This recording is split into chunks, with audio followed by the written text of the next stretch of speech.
Did you know that these NCAA athletes go through the same struggles that normal students on campus go through every day? Yes, the same students that were 6'9", dunking at the age of 13, or that were 6'5", throwing 100-yard Hail Mary passes in middle school, are the same students that are struggling with paying for car notes, insurance, phone bills, you name it. They go through the same struggles as normal students on campus that are there for academics. Now, the bases that I'm going to be covering for today are that these athletes are feeling used, specifically the African American athletes, how and why these athletes do not get paid, and what they are doing in order to try and get paid. First off is the Donald Delahaye story. For those of you who may not know him by his government name, he goes by Destroying on YouTube, Instagram, Twitter, Facebook, you name it.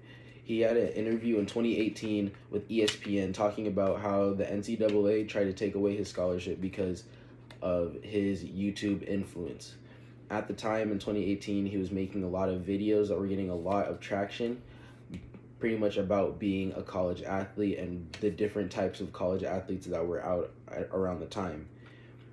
And his whole dilemma is that he loved kicking for University of Central Florida, and that he loved doing what he did, but at the same time he had a big passion for YouTube and being an influencer in that way. All of his videos were being monetized, so it was striking up problems with the NCAA. And at the time, their rules were that athletes were not allowed to get paid, but were allowed to receive endorsement deals. Excuse me. But were allowed to receive endorsement deals that would allow them to receive clothes, gear for games such as cleats, sleeves, under garment wear, and things of that nature. But they were not allowed to receive compensation because of the NCAA rules that their full ride scholarships covered all of their school expenses. Now, like I said, everyone has their outside expenses, whether it's a phone bill, a car note, their insurance plan that they have to pay on their own while they're in college. Now, the argument has been as it stands: should they get paid? In an article written by Dennis Johnson and John Acalva,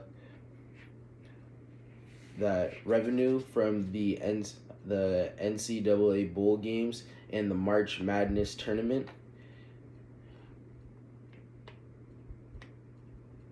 brings in most of the revenue for the NCAA. These games bring in about 7.6 million viewers per year, and that in total, and brings in around $1 billion for the NCAA. Now you might think, well, with all this money, why can't they give these athletes this compensation?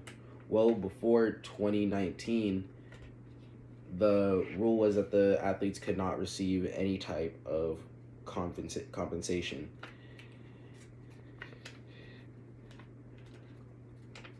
After a vote that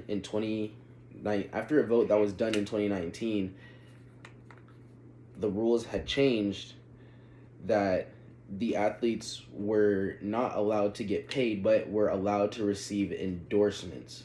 These endorsements would allow them to get free clothes that would essentially cover any type of clothing situations that they would need. But when it's just these tournaments, these endorsements that for the athletes, they are only really getting a bottle, a drawstring bag, a couple of shirts, and probably a towel. These student athletes, need way more than just a bottle, a towel, and a couple shirts. Obviously, in the article, NCAA athletes getting paid by John Cruz. The what they say is that compensation is impermissible,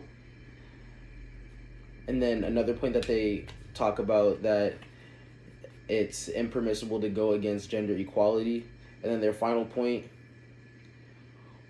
was to keep equality amongst regular students.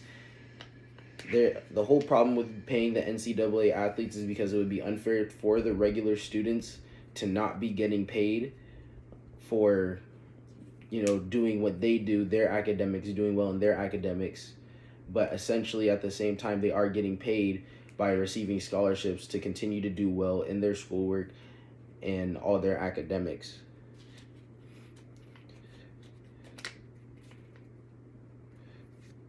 So coming down to one of my final points, which personally connects with me the most, I feel, is that the African American students were feeling exploited.